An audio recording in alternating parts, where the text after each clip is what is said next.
8월 6일 수요일 매일 성경 묵상을 시작합니다. 오늘부터 묵상할 말씀은 구약 스가랴서입니다. 오늘 우리에게 주시는 하나님 말씀은 스가랴 1장 1절부터 6절입니다. 이 말씀을 제가 봉독합니다.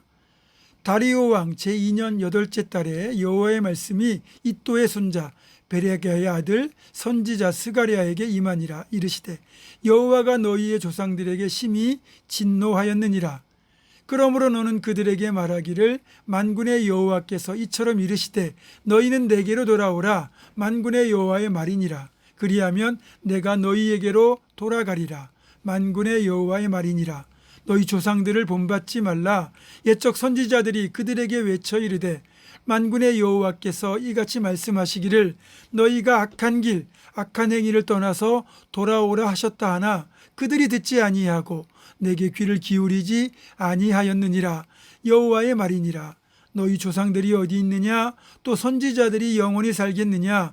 내가 나의 종 선지자들에게 명령한 내 말과 내 법도들이 어찌 너희 조상들에게 임하지 아니하였느냐?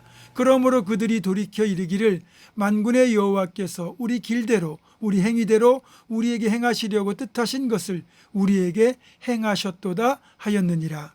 아멘. 오늘부터 스가랴서를 묵상하게 됩니다. 평소에 잘 다루지 않는 성경이라 이름도 꽤 생소하고 내용도 낯설 수 있는 성경이지만 이렇게 매일 성경이 제시하는 본문을 따라가다 보니까 저희 목회자 입장에서 잘 다루지 않던 성경을 한 번은 꼼꼼하게 다룰 수 있고 성도들도 성경 전체를 골고루 묵상할 수 있는 좋은 계기가 되기 때문에 여러모로 유익하다는 생각이 듭니다. 이제 스가랴서는 어둠 속을 방황하며 이제나 저제나 하나님이 비추시는 구원의 빛이 언제나 임하게 될까를 학수고대하며 그런 기대를 안고 살다가 이제는 지쳐 자포자기의 심정이 되어버린 이스라엘 백성들에게 임한 하나님의 말씀이라고 할 수 있습니다. 다시 말하면 하나님이 자신들을 잊어버린 것 같고 외면하시는 것 같은 기나긴 침묵의 시간이 흘렀다 하더라도 지난날의 침묵이 결코 하나님의 무관심을 뜻하는 것이 아니라는 것, 하나님이 적절한 응답의 때를 기다렸다는 것이라는 사실을 밝히면서 조금 더 인내하고 소망 가운데 기다리면 반드시 하나님이 비추시는 구원의 빛이 그들의 앞길을 비출 것이라는 사실을 스가랴서를 통하여 선포하고 계신 겁니다. 먼저 저자인 스가랴 선지자가 누구인지부터 보겠습니다. 본문은 스가랴를 이또의 손자 베레랴의 아들이라고 소개합니다. 베레랴 발음도 힘들어요 참. 어쨌든 스가랴는 이름의 뜻이 여호와께서 기억하신다라는 뜻입니다. 아마도 그의 부모가 하나님께서 이스라엘 민족을 기억하시고 자기의 아들을 기억하고 계신다는 믿음과 그렇게 되기를 바라는 소망을 담아 지은 이름으로 보입니다. 보통은 이름대로 살 가능성이 크거든요. 그래서 이름을 지을 때는 신중하게 믿음으로 잘 지어야 됩니다. 다음으로 시대적 배경을 보겠습니다. 다리오 왕 제2년 8째 달에 라는 이 구절에 근거하여 계산해 보면 이때가 주전 520년 경이고 학계 선지자가 활동했던 시기와도 겹치게 됩니다. 세계사적으로 보면 이 시기는 페르시아 제국이 여러 민족과 속국의 반역으로 인해 제국이 잠시 혼란을 겪던 시기입니다. 하지만 스가랴가 소명을 받던 무렵에는 이런 혼란을 극복하고 제국이 안정을 되찾게 되거든요. 이런 시대적 상황에서 페르시아의 왕이었던 다리오의 칙령에 의해 포로로 끌려갔던 유대인들이 예루살렘으로 돌아와 새로운 삶을 시작하게 됩니다. 하지만 이들의 삶은 여전히 힘들었습니다. 당연히 하나님께서 그들을 회복시키고 다시 강성케 할 것이라는 기대가 있었지만 그 기대가 점점 희미해져 가고 있었고 신앙은 뿌리째 흔들리고 있었습니다. 이럴 때 스가랴가 나서서 하나님의 말씀을 대언했던 겁니다.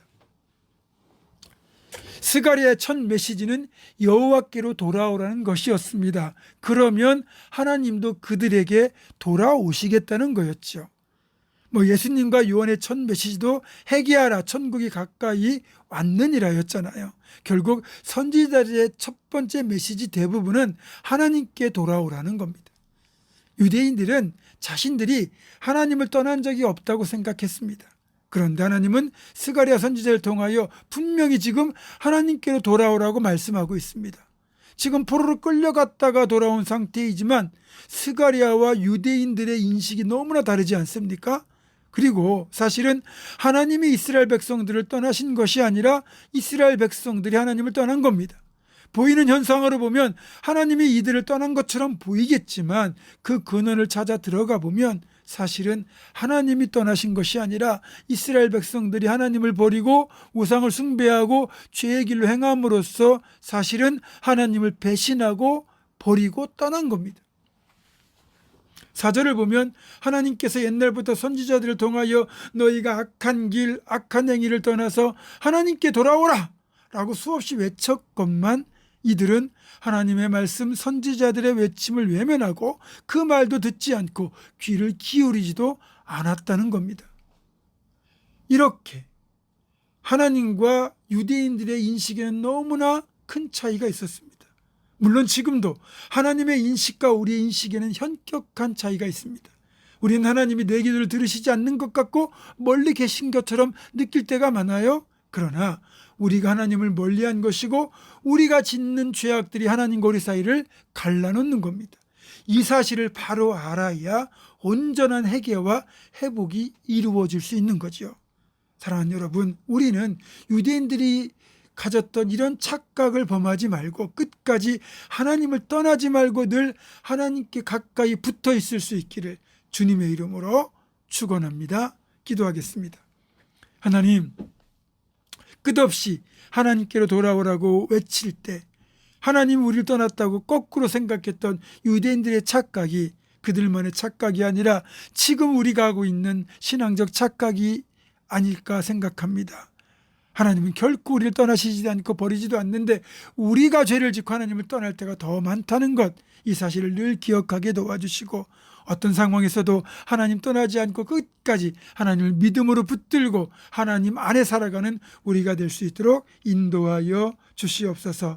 예수님의 이름으로 기도하고 이제는 우리 주 예수 그리스도의 은혜와 하나님의 사랑과 성령의 교통하심이 어떤 상황에서도 하나님 떠나지 않고 하나님께 꼭 붙어 있을 것을 결단하는 사랑하는 모든 성도들, 이들의 삶과 가정과 생업과 앞날과 우리 교회 위에 지금부터 영원토록 함께 하시옵기를 간절히 축원하옵나이다. 아멘.